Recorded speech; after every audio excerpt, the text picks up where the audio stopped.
Ski or die. Ski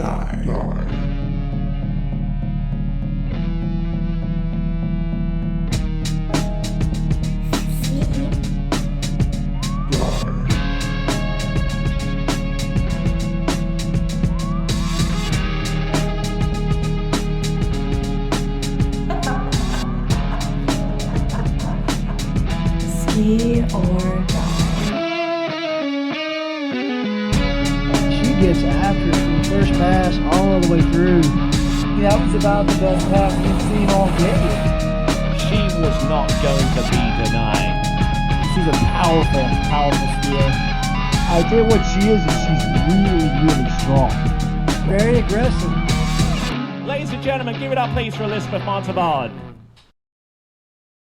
Hi guys, welcome back to the Ski or Die podcast with me, your host Elizabeth Montalban, co-founder of the Ski or Die brand. Real quick, we got to go over the rules of the show. So as you know, Ski or Die is founded on old-fashioned values, which means you got to pay your dues if you're going to hang out here. So all I ask is that if you listen to this episode and you learn anything, it inspires you, has any type of rise out of you, please share it with somebody that you think it could help. We got to pay it forward and share good content when we can, right?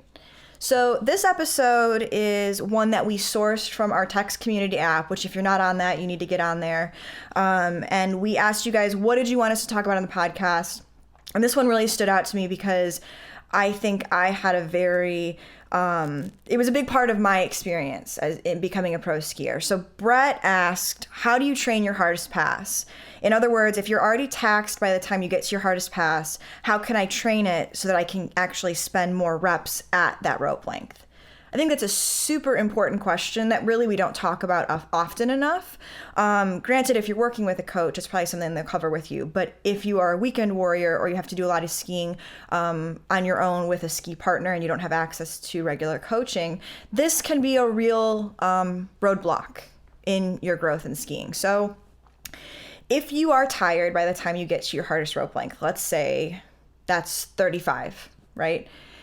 What do you do? I'm going to introduce you guys to one of my favorite training tools. I use it a lot in the off season, but every once in a while in the summer, like when I'm skiing with my dad, he'll call me out and say, hey, we need to do a couple sets of this. And that is the beauty of doubles. So it's literally 2 passes at your starting rope length, 2 at the next, 2 at the next, 2 at the next, 2 at the next. Some people's lakes, they get to ski 6 passes. Some they get to ski as many as they want. I prefer 8 passes of doubles. So for me, that's 228s, 232s, 235s, 238s. That builds so much endurance. And over time, when you then just run straight down the line, when you get to your hardest pass, you'll still feel super fresh. What's been your experience with doubles? I kind of turned you on to doubles this year in the off season. Yeah, you and Chet both for sure. But you've also done 6 of your opening pass or 32 off. Yeah, I'm also like a firm believer in running like 6 32 offs. I kind of go back and forth now between starting at 28 and 32, honestly. Just kind of depends. And I think there's nothing wrong with that either. Just for pure endurance. Like run 6 beautiful, identical 32 offs. But keep working on your shit. Yeah. With each pass. Yeah, absolutely. Make it perfect. And it'll help your consistency. Your starting rope lengths really, I think this is like some variation of a Will Asher quote, should be your best short line pass of the day. They just happen to be at the longest rope length. It's a Maple thing too. Is it? Yeah. I never know who to attribute that one to because I feel like I hear so many people say different versions of that now. Yeah. But when I heard that the first time, that like really clicked for me. I was like, just because 28 or 32 is my starting pass and there's a lot of rope there for me, doesn't mean I should run it poorly. There's no excuse to run this pass like shit. If I can't run 32 well, I have no business thinking I'll ever run 38 and 39 well. So how to train for your hardest pass, I think doubles is definitely something you need to do. And you'll find out in doubles where you have weaknesses. Like whether it's something you need to cross-train in the gym or like a mobility issue, like a flexibility issue. Doubles really uncovers a lot about your strengths and weaknesses.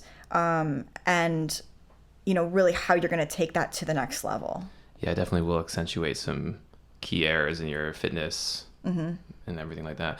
I mean, you look back and the Brooks brothers did the turn and burn situation, and Yeah. who else did that? Jamie Bouchane.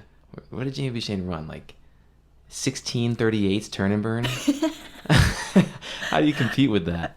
Who else did that? I think I might be thinking of tricking. I think the Llewellyns used to like do a run, spin, do the same toe run, spin, do the same toe run. I think. Mm-hmm.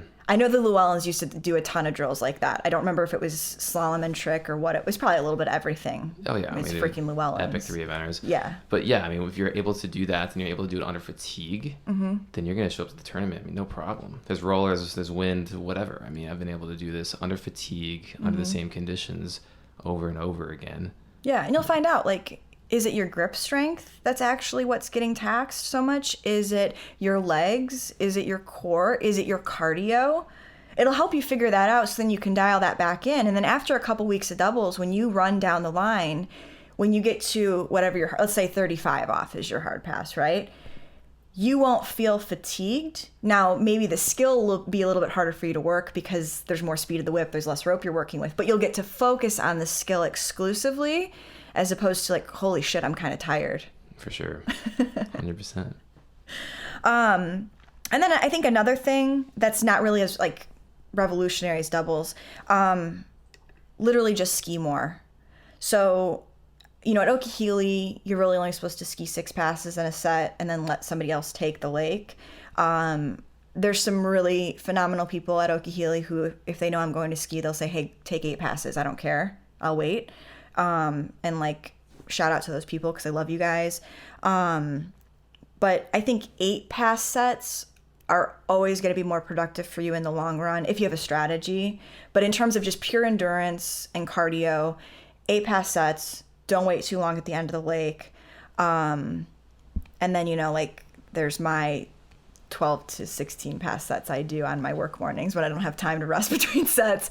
I mean, I don't really struggle with endurance anymore, probably because of that. And Seth Sisher was actually the one who turned me on to that. Did I tell you that story ever? Was that Malibu, right? It was Nationals at Okeechobee a couple years ago.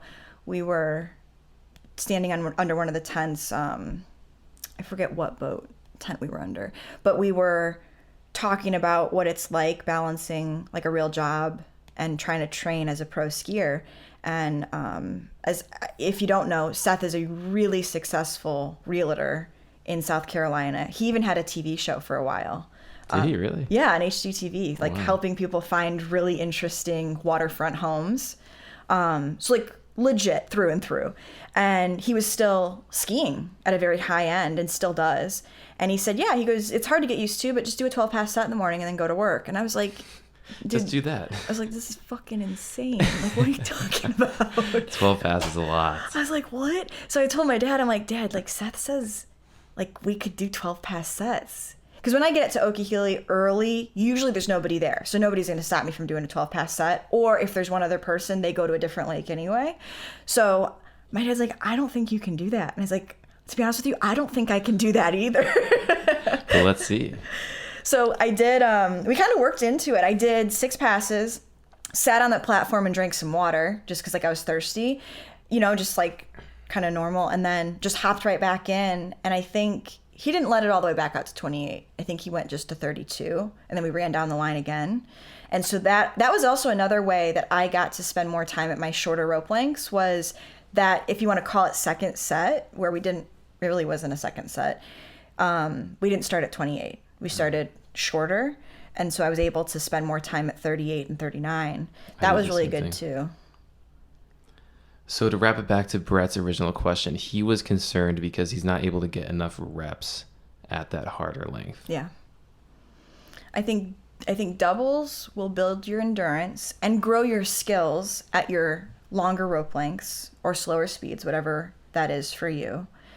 And then when you take that to your hardest pass, you will have the endurance to do more reps, and you'll have a lot of practice and muscle memory at the good skills that will translate. I also think longer sets are more productive. While it feels like counterintuitive in the beginning, because you're just like, oh my God, like I'm already tired. You want me to ski more? Over time, I went from 2 6-pass sets with a rest between being like exhausting to me, that now I can run 12 to 16 passes and I'm still relatively fresh by the end. I can still work on skills at 38 and 39 and 41 at the end of that. It's like anything else. I mean, you learn to run a 5K. When you first run that 5K, it hurts. It hurts bad. That's true. But you keep doing it, and you get better, and you get so much more stamina, and you're able to be better. I was talking to a friend of mine at the gym, and he was asking me about water skiing. And he's like, "So how long do you stay in the water, on any given day or any given set?" And I was like, "Well, one set's usually 8 passes." Mm-hmm. And he's like, "Well, how long's a pass?" I'm like, 16 seconds. And he's like, "So wait, you're only out there for 16 seconds 8 times, and then you go in?" I'm like, "Yeah." He's like, "You guys aren't out there very long." And I'm like, you're right. We actually aren't out there very long. Longest 16 seconds of your goddamn life, though. True. But it's funny to hear it from that perspective, because when you think about it, we should be able to stay out there longer. No, there's a lot of people who believe in like the 10,000 hour rule in sports, right? And it would almost be impossible to accumulate 10,000 hours like by a young age in skiing, because you just can't ski that long. Even if you're like ridiculously fit and you're a 3-eventer and you do 5 sets a day, compared to how long other sports train. If you're a tennis player, you're just going to hit thousands of balls every day. Thousands. Mm-hmm. I was reading something about, I think it was like Serena and Venus Williams. I think I was reading about them, how many balls their dad used to make them hit every day. And how many years they did that for. And I'm like, well, no wonder you guys are so good at tennis. Like, how could you not be good? If we could ski that much, like, how could we not be good? We never miss anything.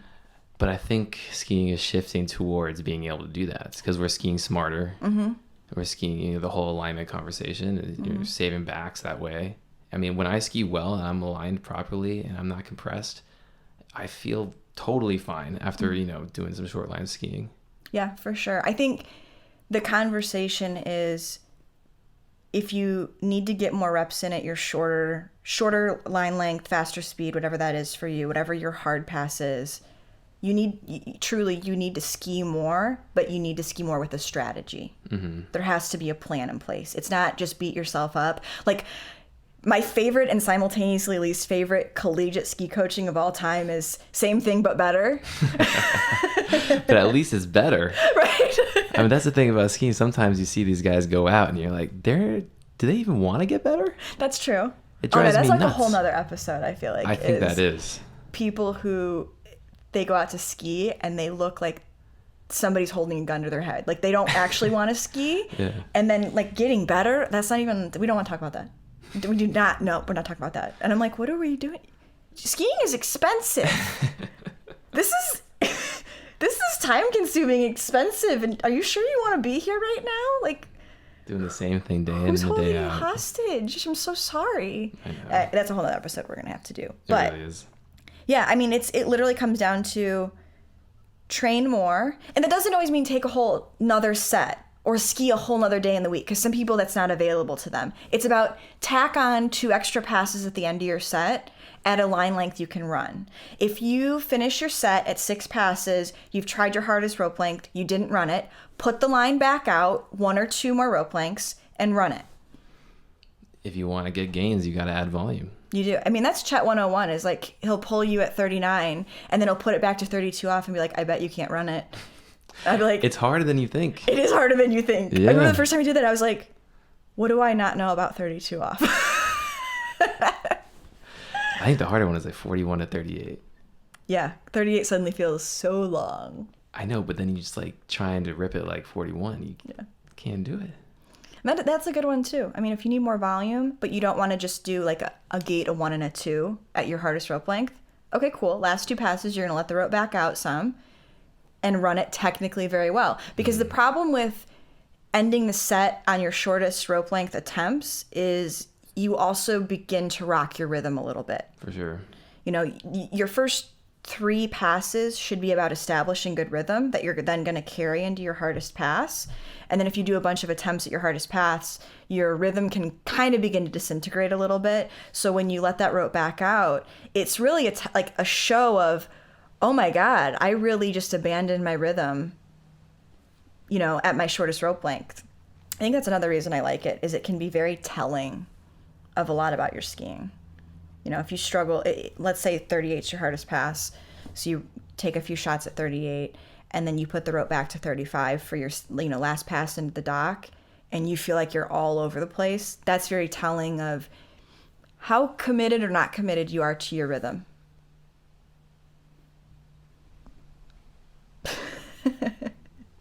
Did I leave you speechless? You left me speechless on that one. I was like a little worried. I was like, did that make sense? I thought you were like at me right there. You're like, are you committed, Stevie? If the shoe fits, baby. So, Brett, I hope that answered your question about how to train for your hardest pass. There's a lot of different approaches to it. I think that increasing volume where you can, but with a plan, is generally what is most productive. And I can say that from experience. Lots of different ways of adding volume, but not just for the hell of it, right? There was something very specific I was trying to accomplish with that volume. It's like the idea of lighter weight, higher reps in the gym. I mean, that can be highly productive for anybody, literally everybody. So, Brett, I hope that answers your question.